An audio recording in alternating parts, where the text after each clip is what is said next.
Let's see. For those of you who don't know me, I'm Janice Maury, and on behalf of Sue and the rest of the Environment and Open Space Committee members, we welcome you to today's session on how to help keep your home pest-free. We have a great session today and two guest speakers. The first off will be Rick Morris. He is a local photographer and birder, and he'll give us a presentation showcasing some of his beautiful photos and his view on raptors as a natural rodent control option. And then secondly, we'll have Rachel Curtis Robles, who's the communications director from the San Mateo Vector County Control Team, and her manager, Brian, is well here to help. And she's going to give us an informative talk on, how to manage and control rodents in and around your home. We'll have a short Q&A after each of the speaker sessions, and then we can have a much more extensive one afterwards, if there's like a bunch of questions for these experts. So finally, though, I do want to say a huge thank you to Melissa Cardinale, who's our townsperson, who helps us set up this event. And yeah, there she is. Okay, thank you, Melissa. And then one final housekeeping item. I do want to remind you that our backyard habitat program is open. You can go to our town website. And if you've got an amazing backyard habitat, which many of you I'm sure do, please apply online, and we're accepting applications now. Okay, and with that, I will turn it over to Rick Morris. Thank you. Thank you. Thank you, Janice. Yep. Hi, everybody. I'm Rick, and I was here last March to talk about owls. How many people were here? Do you remember? Oh, a lot of new folks. Okay. Anyway, that was a fun time, and I actually learned a lot putting together these presentations. It forces me to dig up all the facts and truths about the owls and the raptors. So today we're going beyond the owls. We're going to just talk about all the raptors with the focus on how to make it safe for these magical and majestic creatures, right? We don't want to, if you have a rat problem, we don't want to use the rodenticides or the poisons. There are other alternative methods, which I'm sure these fine folks here from San Mateo are going to talk about. So let's get started. So Sue, thank you. Okay, hold on. Thank you, Sue, for having me again. Much appreciated. I always enjoy doing this. Thank you, Melissa, for helping set me up. And just thanks to all the members of the Woodside Environment Open Space Committee. Great to be here again. So just a little background about me. So I live in Menlo Park. I'm a former tech worker, and like a lot of folks, the pandemic significantly changed my life. And the pandemic made a lot of birders out of people, and I'm one of them. So during the pandemic, I took care of my kids. My son Nolan is here. He's 9 years old. I have a 11-year-old daughter, and basically hadn't touched my camera for probably my first 8 years of marriage. And during the pandemic, I pulled it out and started taking pictures of birds. And my first love is, besides my wife, my first love is hummingbirds. So I started with the hummingbirds, and I still love taking pictures of those. I'll never get tired of them.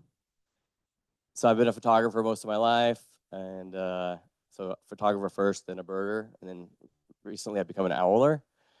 And I started organizing bird tours January 2024.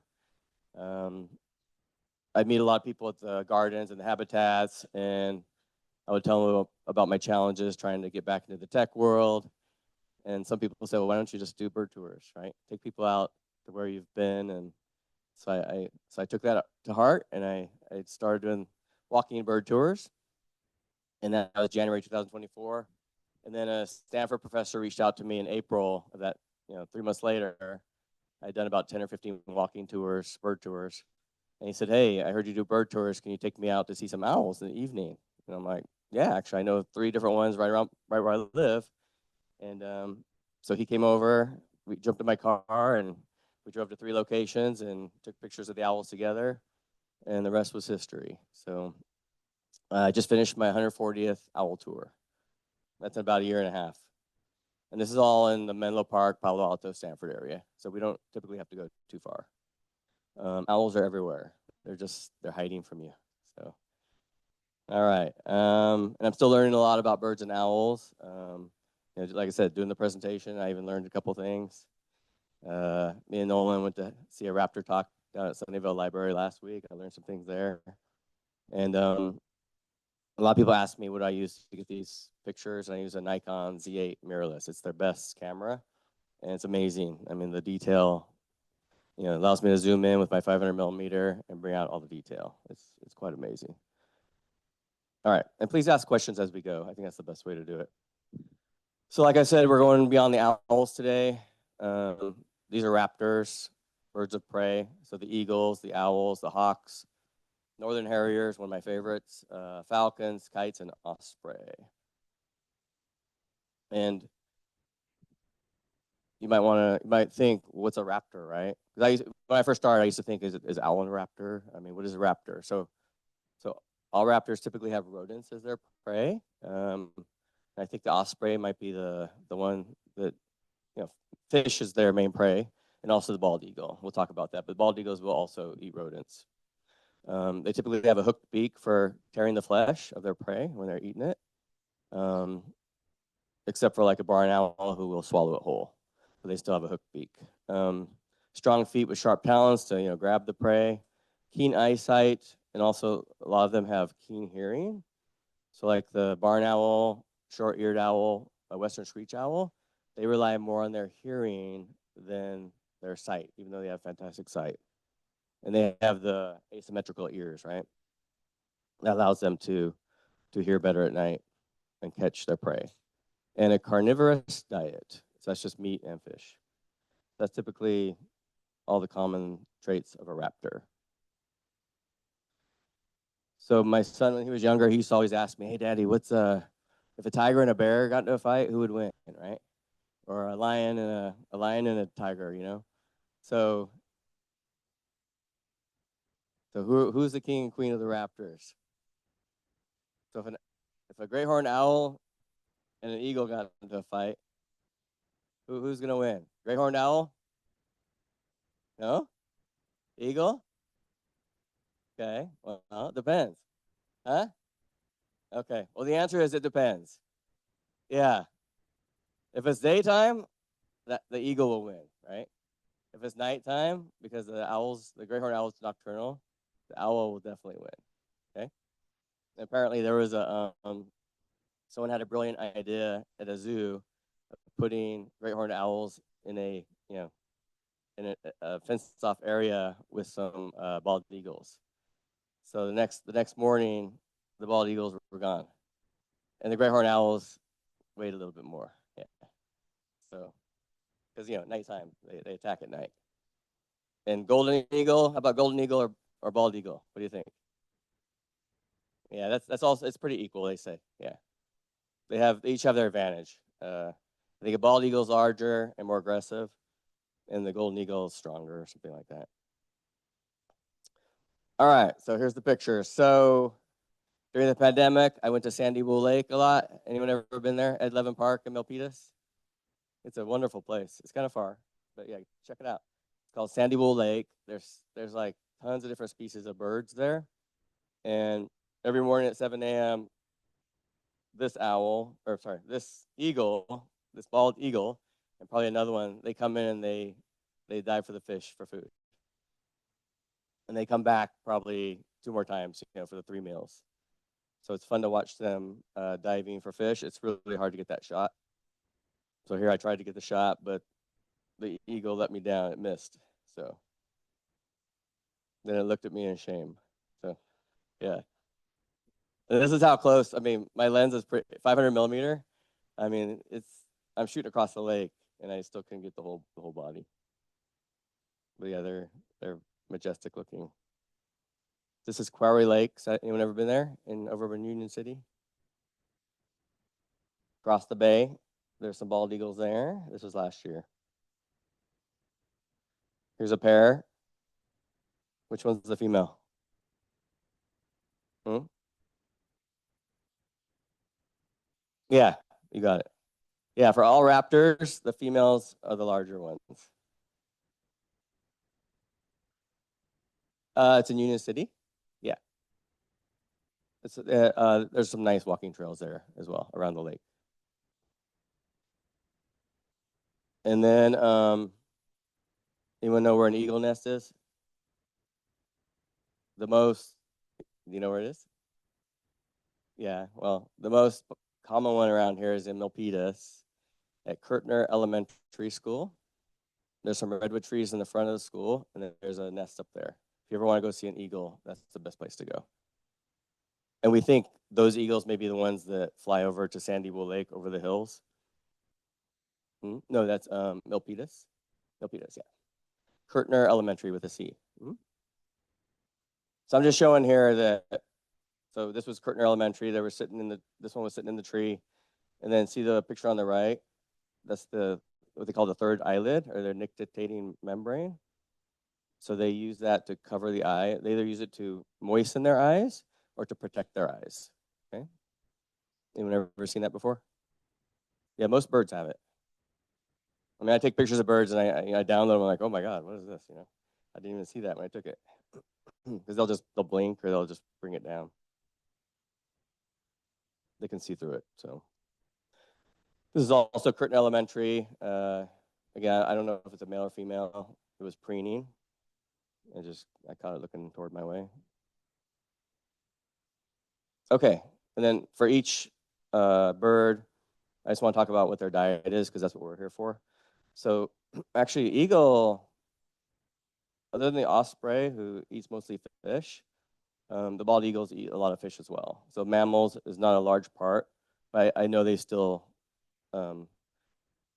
pass away because of the rodenticides. So, all right, golden eagle. Who's ever seen a golden eagle? Anyone ever see the one in Portola Valley? Yeah? You know where it nests?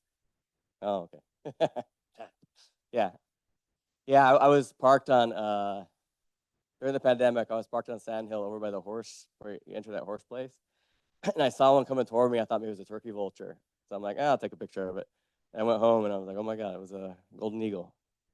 That's the only time I've ever seen it. But anyway, they're pretty neat looking.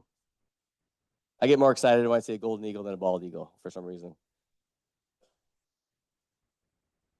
So this is down at East San Jose. There's a place there where there's a pair of golden eagles, and they, they fly in the winds. They like the winds, and then they come swooping down and grab a squirrel. I have yet to get that shot, but I've seen shots of a golden eagle grabbing a ground squirrel. This is a close up. You can see how beefy their claws are, and I love the back behind the neck, the kind of feathering. It's really beautiful. This is not the best picture because my settings were off. This is in Mountain View, but I just wanted to show how beefy the legs and the claws are of a golden eagle. You always got to be ready with the right settings, and this time I wasn't ready. So I was able to save it a little bit. So again, golden eagles diet, I mean, they eat a lot of mammals, so this is one that we need to help save. All right, let's get into the owls. So yeah, I don't give location information for the owls. We've had situations with the photographers. I mean, I'm one of them, crazy photographers, where they tell each other and then they all show up and then the poor owls just get overwhelmed. So this is a mommy great horned owl. And there's a place that I go to multiple times a week. And this was March 30th of this year when the cycle starts. They typically mate in January, February, and then they typically lay the eggs beginning of April. So she was up there, and I don't know if there were babies there. We couldn't see because the nest is a little I don't know, concave, is that what you call it? So you couldn't, it's high up in a eucalyptus tree. So we really couldn't see, but it looked like she may have been feeding some babies. And then at the end, I changed my positions and I was shooting right at her. I saw her looking at me, and you could see the mouse tail. She finished the mouse. So I don't know if she fed most of the meaty part to the babies, and then she just finished off the. Yeah, it's pretty funny. Cute. Looks a little bit like a doggy, because usually the ear tufts or the plumicorns are standing straight up. I guess she's just chilling there because they're just laying down, right?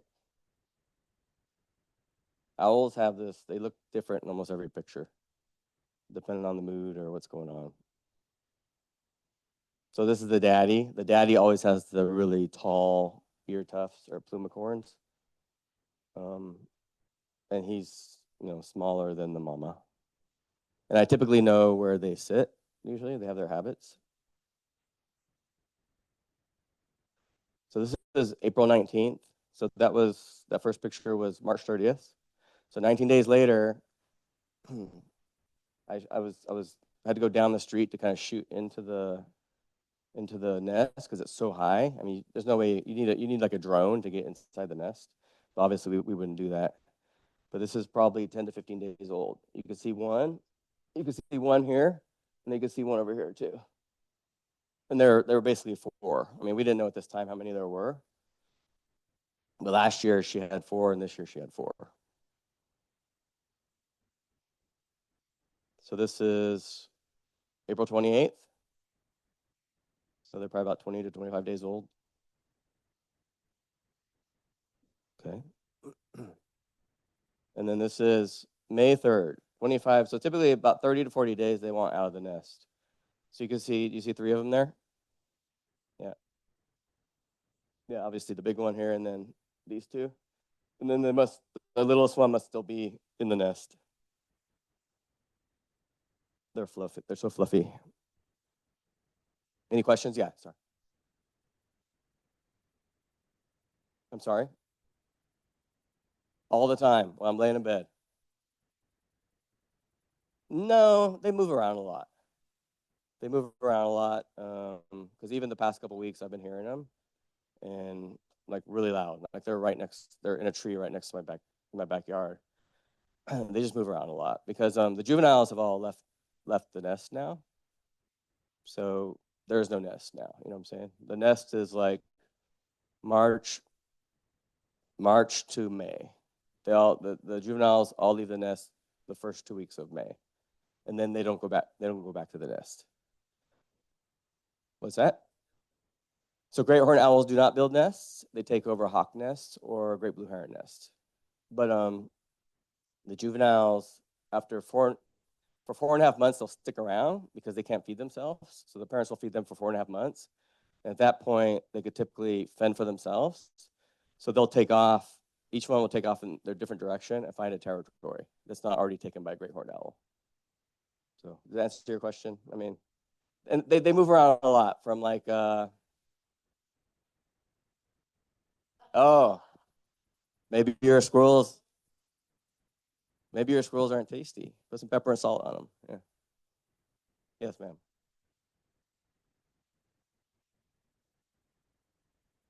Yes.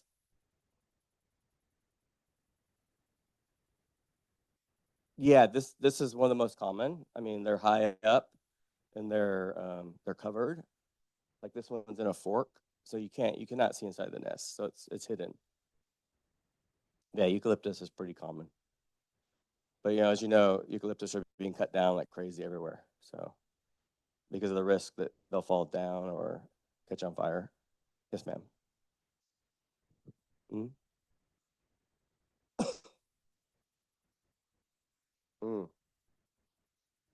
Yeah, so the great horned owls do not migrate. Barn owls, screech owls, great horned owls do not migrate. The burrowing owls migrate.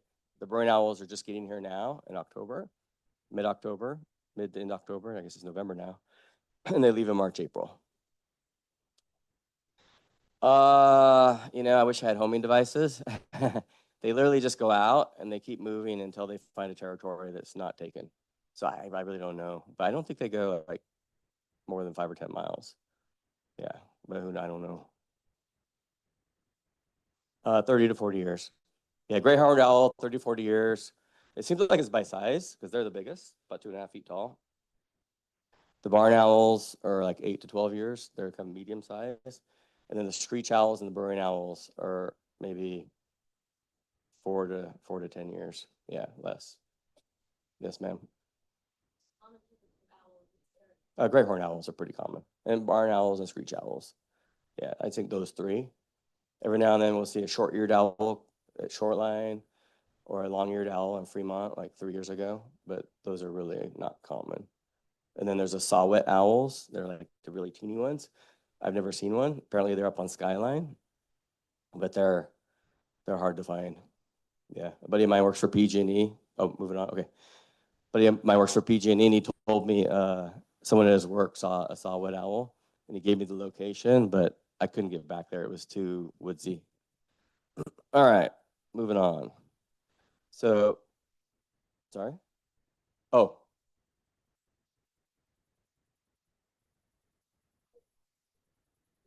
yeah. Typically, there's one in one tree. Yeah, usually the mating process will start in November, December, January. You'll find one in one tree, and on the other side of the street, there might be one in another tree, and they'll hoop back and forth.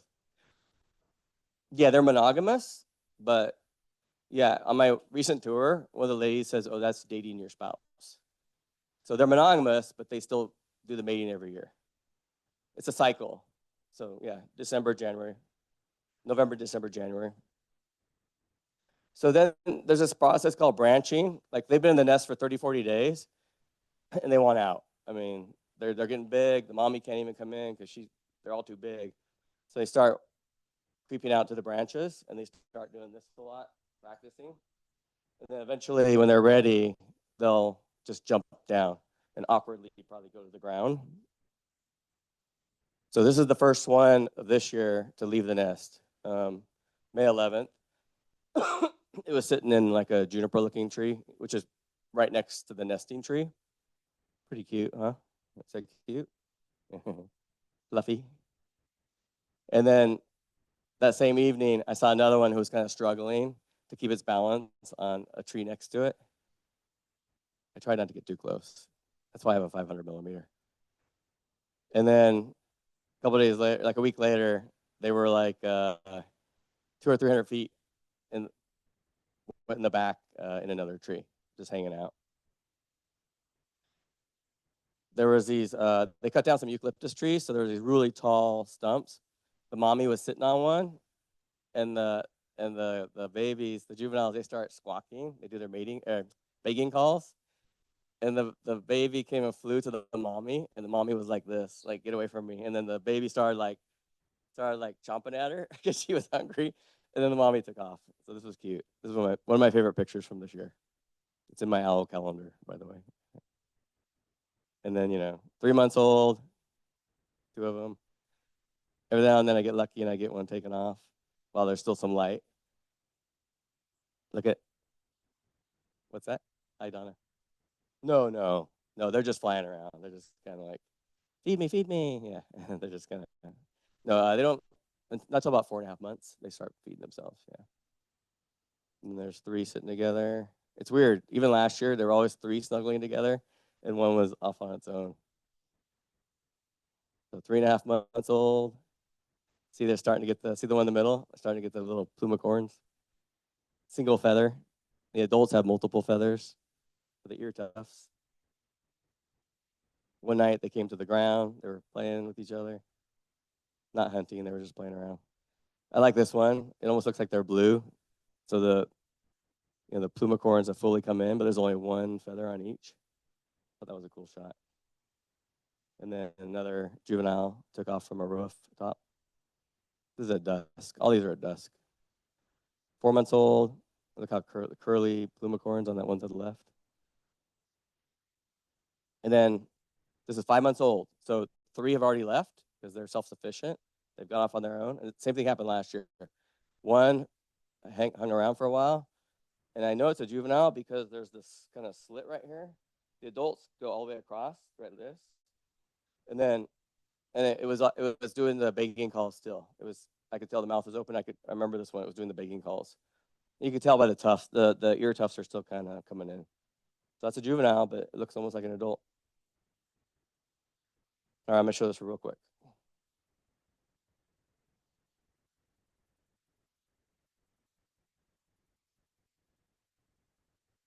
So one night, oh,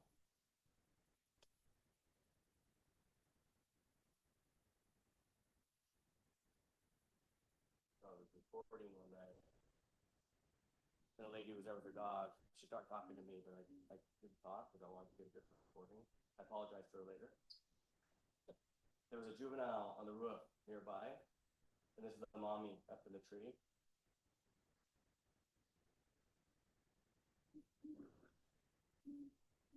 So something's gonna happen here.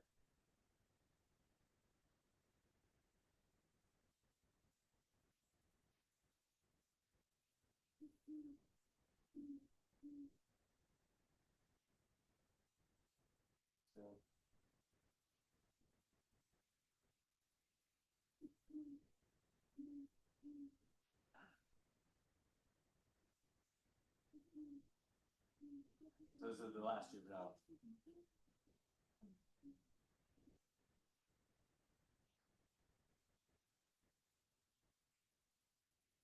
Like, where's my food? And then the mommy said, I'm out of here. So, not sure. Okay. Yeah, sorry. Yes, I had it sitting on a tripod, and then I think I walked away and started talking to that lady. Yeah, I was lucky to get that. Sorry, let me. Too much. Why do they hoot when it's not meeting? I don't know. There's some kind of communication. I'm not sure what they're saying to each other. Well, she knows. I mean, it's the mom. It's one of the kids, right? All right. So great horned owls eat a lot of mammals, a lot of rodents. So, okay, barn owl. I'm gonna speed it up here. This is just the local barn owl who disappeared about 3 weeks ago. She's come back before, but she's off my tours for now. And then sometimes I think they're yawning. What they're really doing is they're about to cough up a pellet. Can you see the tongue? This is the little tongue right here. It's always fun because I don't usually see that. Usually their mouths are always closed. And then can you see the pellet coming? It's like a big black ball. And unfortunately, unfortunately, but maybe fortunately, my camera lost focus, so I don't have it would probably be too gross anyway. Anyway, here's another one where there was a feather like just floating in the air. It seemed like same owl. So this is a female, and you can tell by the brown here. This is another location. This is a male because it's all white. This is also the same male. This is, I know it's hard to see, but basically a female, the brown's a female, and the one on the right is probably a male. These are probably about 40-day-old juveniles. This is Hoover Tower. The nest was in the quad at Stanford. I heard about it. I finally went there, and the night before they had fledged, so I totally missed it. But I heard all this commotion toward the Hoover Tower. I ran over there, and there were 4 of them up there. It was crazy. And this is the peregrine falcon. Does everyone know about the peregrine falcons at the Hoover Tower? Yeah, well, they didn't show up this year, and the ones at Berkeley didn't either. So the barn owls took over that little box. This is like a box where the peregrine falcons nest every year, but not this year. So they stayed in there for a couple weeks, about 2 or 3 weeks. And barn owl is probably the one raptor that eats the most rodents. So,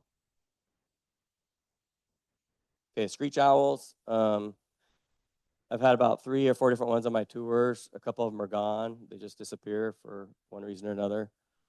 And this is a weird one. Usually they're in tree holes. This one's in a roof eave. So it's looking out with one eye at me. There's 2 eyes. Super cute. Looks like a cat. And these are all different evenings. My birthday's March 10th, by the way. So they gave me a present. This is the only day I've ever seen them side by side. Because sometimes there's 2 in there. Happy birthday to me. No, but we don't know who did. Yeah, I need to figure it out. Whoever owns that building, I'm sure they know. I don't know if it was rats or, I don't know, man-made, I don't know, but they didn't make it. Here's another local famous screech owl down south, further south, in a red barn. And screech owls, about 20 to 40% of their diet are mammals, the rodents. Okay, so we went to Hawaii in July, and one of my main goals was to see the short-eared owl. I had heard about these. They call them the pueo. It's their sacred owl. So me and Nolan, like the day after we got there, Nolan and I we took the rental car and we drove up to the middle of the island to some grasslands where eBird said they may be, and we saw this one. It's a beautiful owl. And I went back 2 other times by myself and really spent some good time with the owl. And it was hunting. It hunts. This is, sunset, sun's going down, it starts hunting. Beautiful owl. Okay, hawks. I'll go through this real quick. So red-tailed hawk. This is Wave Crest open space. If you've never been there in Half Moon Bay, it's a great place to walk around. See a lot of raptors and owls. There's a local nest. Yeah, it's cute. Red-tailed hawk. This may be 5 to 10 days old. I have no idea. So that was May 26th. And then about 9 days later, it finally started getting the brown on its body. And then by the 21st, it was almost looking like a real red-tailed hawk. Almost looks like they have pants on, those. And they eat a lot of mammals, a lot of rodents, obviously. Red shoulder hawks, you can tell the difference because the red shoulder has kind of black and white on the outside of their, black and white checker on the outside of the wings. Another nest, red shoulder hawk nest at Stanford. Someone invited me on top of a rooftop to see these 3 babies. You can see the wings coming in. It's pretty neat. And then the mommy popped up, and she didn't like us being there. She brought a rabbit's foot. Can you see the rabbit's foot? There's a rabbit's foot. Yeah, you can see the blood on the mommy. Raptors are a little gory sometimes. Then she saw us, like, uh-oh. So she came flying. I mean, she didn't come to us, but we left the roof after that. So 50 to 70% of their diet is the voles and mice, the rodents. Cooper's hawk. This is over at Bixby, one of my favorite spots.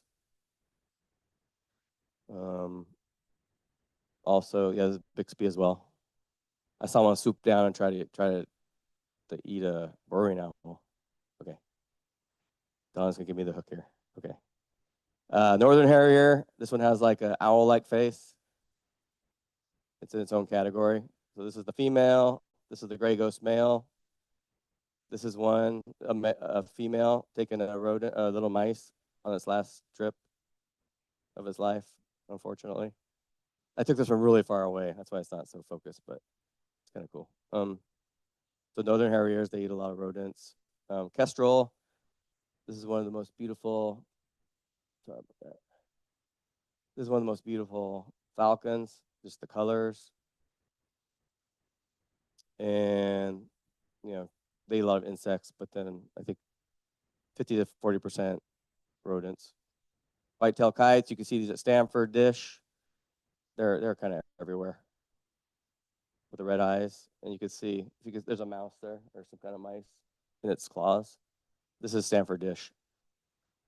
And that actually, they eat mostly rodents. Okay. Any other questions?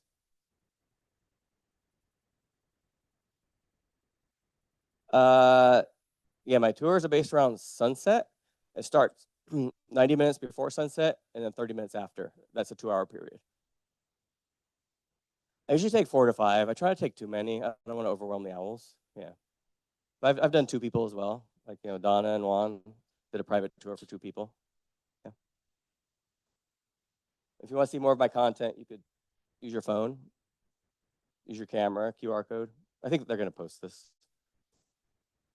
Oh, yes, sir. I've not heard of that happening. I think the coyotes are grabbing all the cats. Yeah, well, probably. I don't know. I know people worry about that, but I think the coyotes are a bigger problem now. Sure.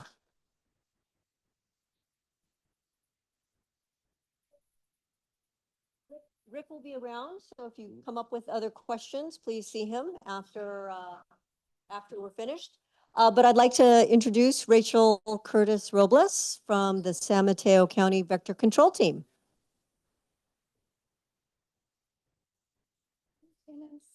Hey everybody, thank you so much, Rick, for sharing those beautiful photos. We are here hopefully to help keep the raptors in Woodside as much as possible. I am Rachel. This is our district manager, Brian, here with us today. And I'm going to just give you a little bit of an overview because the good news is you can have one of us, an expert, come to your home and your property to help you learn how to keep rodents out of your structures on your property. Our technician for the Woodside area at the moment is Vanessa, who's wonderful. Has anyone ever had Vanessa or maybe Kim prior to Vanessa come and visit your property? And then if Vanessa's off that day, we have 8 other great technicians who would be assigned to your requests. So first of all, who are we? Let's see if we can get it. We are an independent special district. Your property taxes and special benefits pay for us. So we're a government service. That means when you call to request any services, you don't get additional charge. We're just covered by all the tax dollars. We're about 22 full-time staff that work throughout the whole county of San Mateo. Lots of smiling faces, very experienced folks, and folks who generally care about protecting public health and trying to protect the environment as much as we can while we do that. Our work is something called integrated pest management or integrated vector management. That means chemicals are on the table, but they're not the first option we reach for. So we want to be looking at situations one at a time and using an appropriate solution for that situation. We do mosquito control as our bread and butter. We also have mosquito fish. Do any of you have our mosquito fish in your horse troughs or fish ponds or natural fountain features? Mosquito fish will eat baby mosquitoes or larvae in the water. And so then you don't have to put chemical control in that water. We can identify all sorts of insects and ticks. I often say that we are the folks that help with bugs that bother people, and County Ag Department is the folks that help with bugs that bother plants. We do rodent inspections, which I'll be speaking mostly about today. We can also do yellow jacket control if you know where the nest is. So we had an off the charts yellow jacket year. Anyone experienced that? Yep, lucky you. As long as you know where the nest is, one of our technicians can come and remove or treat that nest. Yellow jackets are typically nesting in grounds in old rodent burrows or cracks and crevices that they excavate to be larger throughout the season. So sometimes by the fall, it's quite a large nest. We do community education, so a lot of my time is spent talking to groups like y'all, or also to school groups or scout groups or Rotary clubs, or if you have any place that you'd like me to come speak, I'm more than happy to do that. And we also do a fair amount of disease surveillance and testing throughout the county for mosquito-borne and tick-borne diseases. We have a BSL-2 lab in our facilities in Burlingame. So today we're going to talk about common rodents in Woodside. We're going to focus mostly on roof rats, wood rats, and deer mice. So let's get to know them a little bit before we start talking about them. Roof rats are not native to San Mateo County, but they came here with people, just like many of the non-native species that came to the area. They are the most common rat throughout the peninsula. If somebody says, I saw a rat, that's almost typically my first guess of the rat they saw. They're very good at climbing and jumping. What would we say, 3 to 6 feet? They could jump from a structure to another structure. They're the kinds of rats that I living in the city of San Mateo, see running along my back fence at night and in dusk and morning. They are neophobic. They're afraid of new things. And so this is something we need to keep in mind when trying to keep rats out of our homes, that some are neophobic and some are more curious. Another species that I think you're quite lucky to have here in Woodside, because I think they're somewhat adorable, although I might be the only one here who thinks that. These are native wild rats. They're called wood rats. They're also called pack rats because they're curious collectors. They like shiny things. They like new things. They will get those things and keep them in a collection. They typically live in middens, so they build over many generations of their rats. These structures of sticks, they add to them each generation. Within that structure, they actually have different little dens and areas and rooms in that house. One is the bathroom, one is the storage room, one is the sleeping room. And so I don't know, maybe we don't have to feel so bad about them. They are really an outdoor outside. I'm sure that maybe some of you have seen this stick kind of thing, probably not right next to your house. It's usually off in the woods a little bit more. They pretty much keep to themselves. They're not so interested in your house. They really like their homes. And then deer mice, which I call the outside mice. We also have some stuffed mice here. One is the house mouse, which you would be finding in your house. But deer mice are native wild mice, Western deer mice. They typically exist outdoors in natural areas, so fields and forests. They do sometimes like to inhabit buildings like an old shed or an outbuilding that you might have on your property. It's dry in there. They can be cozy in there if you're not in there. But we do want you to be aware that if you do have a shed or outbuilding on your property like that, their droppings can contain the C. nombre virus, which can cause hantavirus in people. So when we're talking about cleaning up rodent droppings, particularly old sheds and outbuildings, we want you to be very aware that this is something you should be careful of. I know hantavirus was in the news a few years ago for the celebrity, and so we don't want any local cases of hantavirus to happen either. In general, people are mostly concerned about rats because we think of them as spreading diseases. Rats and mice can also have little ectoparasites on them that can then also come to bother people. Some people have some respiratory issues, and they're really good at gnawing wires, electrical wires in your home, in your car, and other places. There's some estimates that they do cause a number of house and different types of fires each year, although that would be hard to pin down it directly. So as I mentioned, if you do need to do cleaning in an outbuilding, we want to make sure you're wetting down that material. You're never going to sweep it. You're not going to vacuum it. You're going to wet it down so that that dust, because the C. nombre virus that causes hantavirus would be in the dust. We have more advice on our website about that, and CDPH, the State Health Department, also has some information. Most importantly, rats are part of our ecosystem. Many of them have been here much longer than we have been here, and so getting rid of them is not possible. Keeping their populations under control is possible, but our job at the district is really to help you keep them out of your home and out of your structure. We all have rats in our backyards. We will continue to have rats in our backyards. We want to really help you keep them out of your home and have your home be your space and the outside be their space. So in that vein, we offer rodent inspections. All of our staff are certified vector control technicians, which we all have a little gold card. We had to take tests to get that gold card from the Public Health Department of the State of California and also the Department of Pesticide Regulation of the State of California. We do continuing education units on a rotating basis to make sure they're always on the edge of sort of what's coming up in all of the things we provide services for, including mosquitoes and rodent inspections. These are typically going to be an exterior only inspection, so we will go around the house and we will use, as I say, our expert eyes to see all the little places where rats and mice could be getting and sneaking into your home. I started this job several years ago. Before I started this job, I had no idea how easily they could get into structures and the signs that our staff used to look for them. And then at the end of that, you can request that you'll get a report, and this can be an email or a paper report that says, here's the things we found. We do not do the fixing. We do not do the trapping. We do not do that. We are the expert advice for you because we do not have a financial interest in selling you a product or doing a thing for you. A lot of people will call us, ask us to do the inspection, and then do it themselves, do the fixing or the exclusion or the blocking of entry points themselves. Sometimes people will hire a company. If you hire a company, you will have our report to help guide you on exactly what needs to be done so you can have a very clear contract with that company of what needs to be done.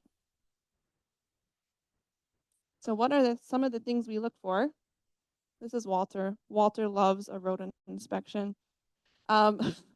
Walter probably loves rodent inspections more than any of our other staff. He's very dedicated. He has his little mirror he always carries around with him. He can use this mirror to peer into odd places and different places to see if he can see a little hole where rodents are getting into in different places. So we would look for, frequently we're not going to see them because we're going to be there in the daytime, but we will see signs of them. It's a bit like if I see a box of Cheerios all over the floor in my kitchen, I know there's a toddler in my house. I don't need to see the toddler. I know there's a toddler. So you probably would hear noises at night or smell some odors. We would look for gnawing damage. Frequently, they will come and on the citrus, they will chew out the inside of the citrus and leave the rind of the citrus. We're going to look for droppings. Our technicians can tell the difference of species of rats based on the size and the shape of the droppings. And we can also tell if those droppings are fresh droppings or old droppings. And we're also going to look for tracks and something called rub marks. Rub marks was one of the things I did not know about before I started working for the district. Rats have sort of a greasy, oily part on their coat that probably helps keep them dry and keeps their underfur dry. As they're running along, they like to run on the same paths and they like to run that they're touching something because they feel less exposed to predators like raptors. So as they run along, or in this case, as they climb up this wire, we can see those oils from that path being traveled many, many times are rubbing off. And so this is one of the things our technicians look for. There are those rub marks where we can see, and they're actually sort of doing a little bit of a swing. They're holding on with some feet and swinging their body to help them climb this. And so that's one thing we would look for. And that's one thing we can help us tell which entry points are actively being used by rodents to enter structures. They can fit through tiny holes. So for rats, we talk about holes the size of a quarter or a nickel. And for mice, the size of a nickel or even sometimes a dime for a juvenile small mouse. So we need to think about very small, maybe smaller than you thought holes. They're also very good chewers. They can chew through anything short of steel, but I think with enough desire, they can also probably make it through steel. So frequently there'll be a small gap or hole and then they will chew to expand that so they can get themselves in there. Here's another specific example. This is a pipe where the pipe is going into the building. There was a small gap and they chewed that gap so that they could get through that area. Some other places that we would see are door gaps. So anywhere where there's a door that doesn't sit flush with the floor would be a great place for them to sneak through. Also these kinds of roofs, making sure that those tiles don't have a point here where the rodents can get in. Sometimes it's just a hole that we just thought, oh, I don't need to fix that. And then we can see the rub mark here going into that hole. This is a rat is using this to get in and out of that hole. And then this little crack here just looks like some dirt on the wall, right? No, they climb up a little bit. They can see they can get in up there where it's a little bit wider at the top. And then we have what we call like the vent grates at the crawl spaces. And so this one was just not sealed quite completely. We can see the rub here where they're getting in. And then here, this one just needs a new metal screening behind it to fix it. So just like many of you you came today for the food and the water, the spicy water, and a nice place to be. Rats and mice seek many of the same things we do. And so what we really want to do is keep an eye on a few things. Most of our advice focuses heavily on reducing and removing food and shelter, blocking those entry points. I will mention trapping a little bit, and I will mention rodenticiding just so we can clear up some questions about that. Not leaving pet food overnight. They are very good at eating. They don't need to eat so much. A rat can eat the equivalent of 33 M&Ms each day or a slice of bread, and that's enough for them for the day. So we want to be thinking of anything that might be rat food, we are like restricting their access to.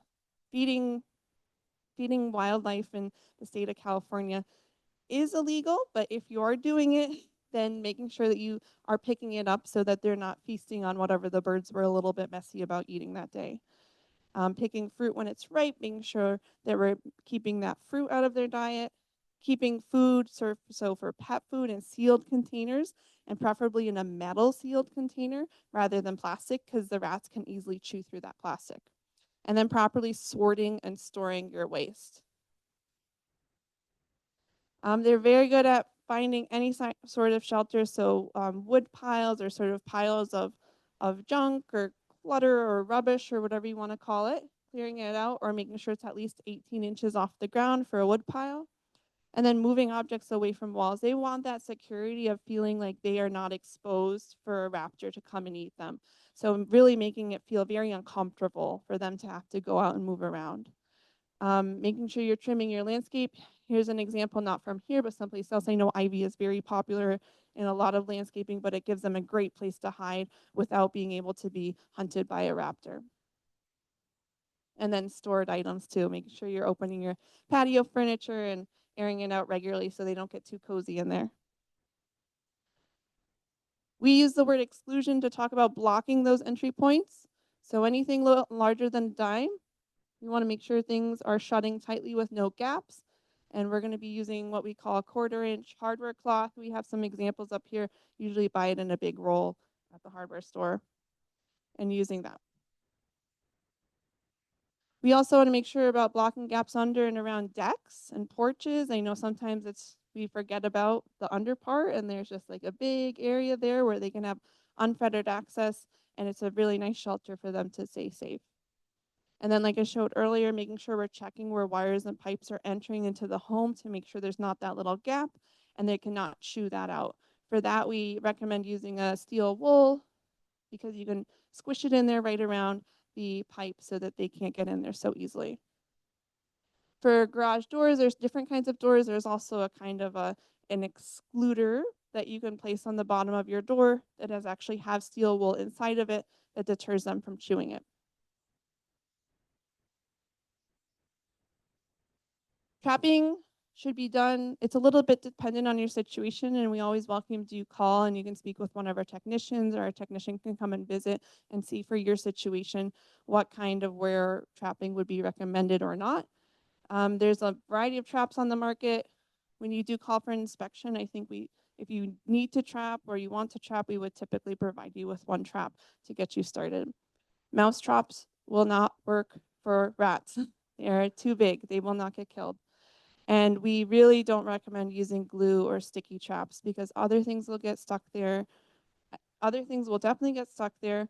And even when rats and mice get stuck there, it is not there's no pleasant way to die, but in the list of very unpleasant ways to die, that would be on the list. So a trap should be working quickly and killing them quickly. I do say if you trap, you also need to be prepared to kill a rat because sometimes the trap snaps a little bit early or snaps a little bit late and doesn't snap on the right spot. So you need to be prepared too. If you are trapping, you need to be prepared to kill that rat if it traps it a little bit incorrectly and does not immediately kill that. I don't think a lot of people think about that, so I just want you to be aware of that. Because roof rats are neophobic and don't like new things, we recommend to pre-bait the trap, which means put the bait in without setting the trap for a number of days until you see that bait is eaten and removed, and then set the trap with the bait in it because it will be much more likely to be effective. You had a question?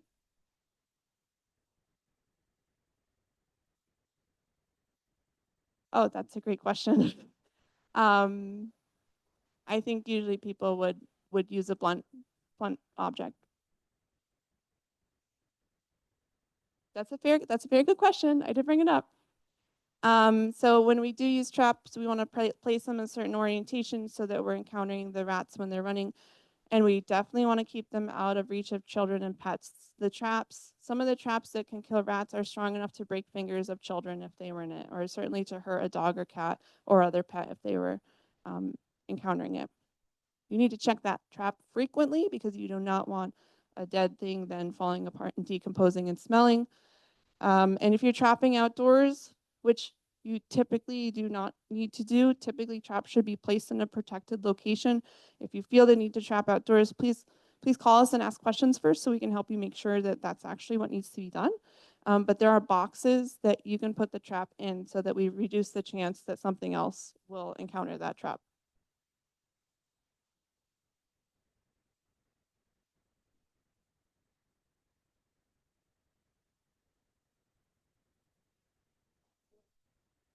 Yeah, so this would be, here I brought, he's asking how to close a trap. So the mouth of the trap, we want to set it next to the wall so that as the rat runs along the wall, very snug next to the wall, it runs into that trap. Let me just see.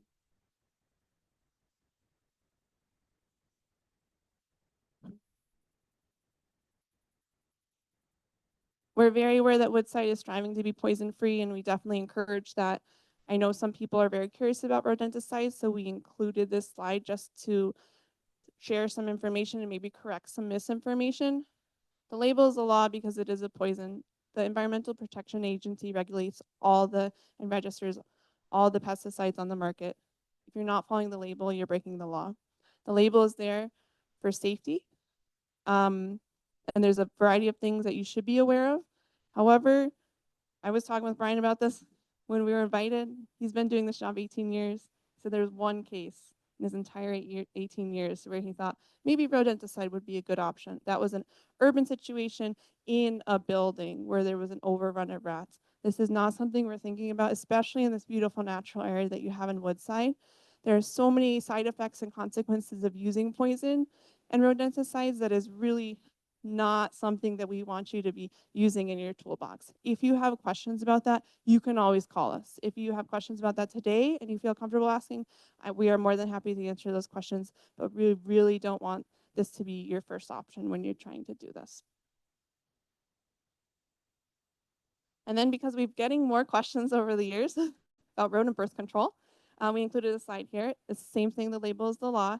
This is sort of an evolving edge of knowledge field for everyone involved in this, but there are some products on the market. Some are only for use by pest control companies, and some you can buy as an end consumer.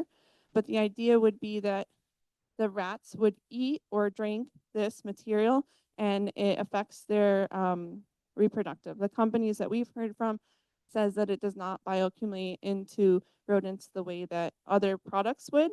They do need to eat it consistently, and so it really needs to be in a place where there's not any other competition of food. I know a lot of people are interested in this. We're still learning a lot about this, even as professionals in this field. So we're always happy to hear about if people are using it, because we have questions about it too, or if you want to have a conversation about that, we're happy to do that.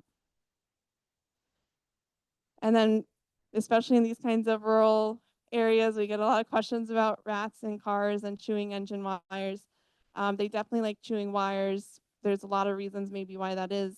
But we've heard anecdotally keeping the hood open or keeping lights on or using special tapes or these electrical guards doesn't seem like there's a super great way to do it. And I'm sure somebody in this room, because we've already heard several stories about very expensive repairs to engines because of rats chewing those wires.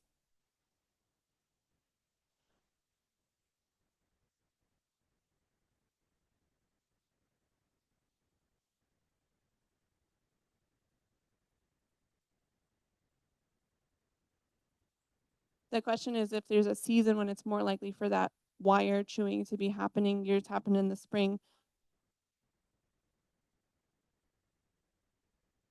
I really doubt it was a wood rat. I would suspect that it was a roof rat in that situation. I'm not sure that we would suspect it any other season than any other season. That's a good idea, though. Maybe we should keep ears out for if this is happening more or less in different seasons. So we're available for questions. I do want to respect everyone's time. So if we have times for questions, we can take some now. Otherwise, Brian and I will be here for a little while, so you can come up and see the materials. We have these booklets that sort of give you an overview. We really do encourage you to call.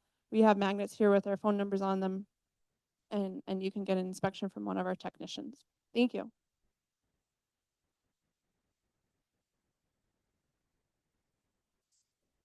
Squirrels.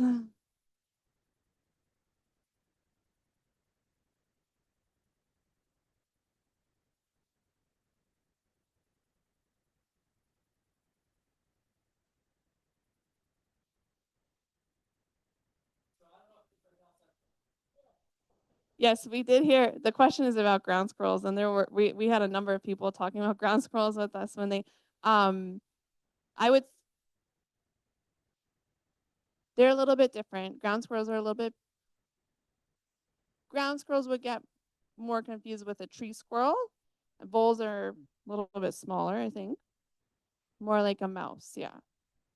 I have a question though for all of you that have ground squirrels. Are they outside or are they coming in the house? They're outside.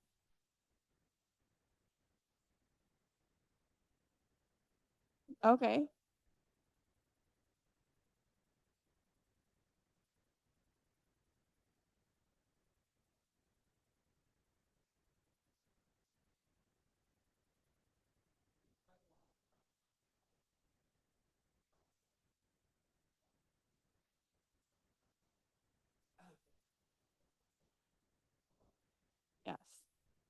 Ground squirrels, just to clear up for folks, ground squirrels, we have a variety of squirrels here. Some of them are native and some of them are not native. Some are tree squirrels that typically nest and live their nests in trees, and some are ground squirrels which do dig burrows and can cause extensive ground damage. And you're seeing under buildings and other things. They do look a little bit different than tree squirrels, but a quick Google can get you there.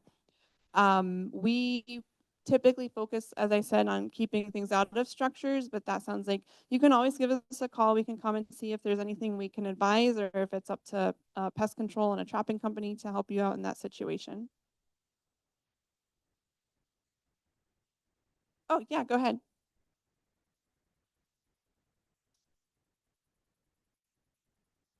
She has open bird feeders. Well, my professional, it is against the law in state of California to feed wildlife, which is for a variety of reasons. Sometimes the wildlife they congregate at those feeding stations and then they can transmit diseases to each other much more easily. So every few years, actually, in the pine siskin population, we have a huge die-off because they're all giving each other salmonella at bird feeders and bird baths. And so I'm glad that you want to feed the birds. I'm glad that you care about the birds and you probably like seeing the birds too, right? So for the rat perspective, if you can clean up and make sure that, because they're kind of messy eaters sometimes, birds, if you can in some way keep the seeds from being on the floor at night, every night, that would help a lot with rats.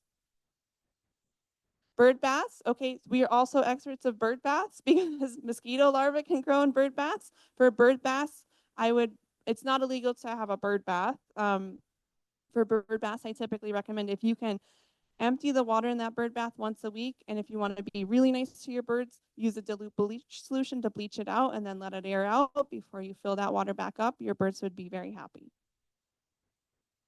Yes, so congregation is also a problem. But cleaning will help.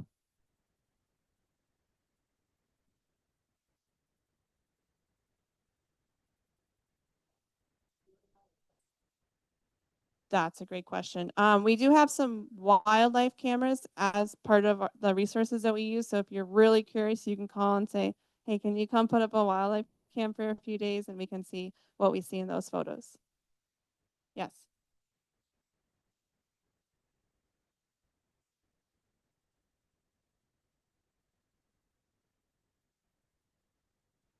The question is about trapping ground squirrels on the property. If you hire a company, they should be very aware of the laws because that's not something we do.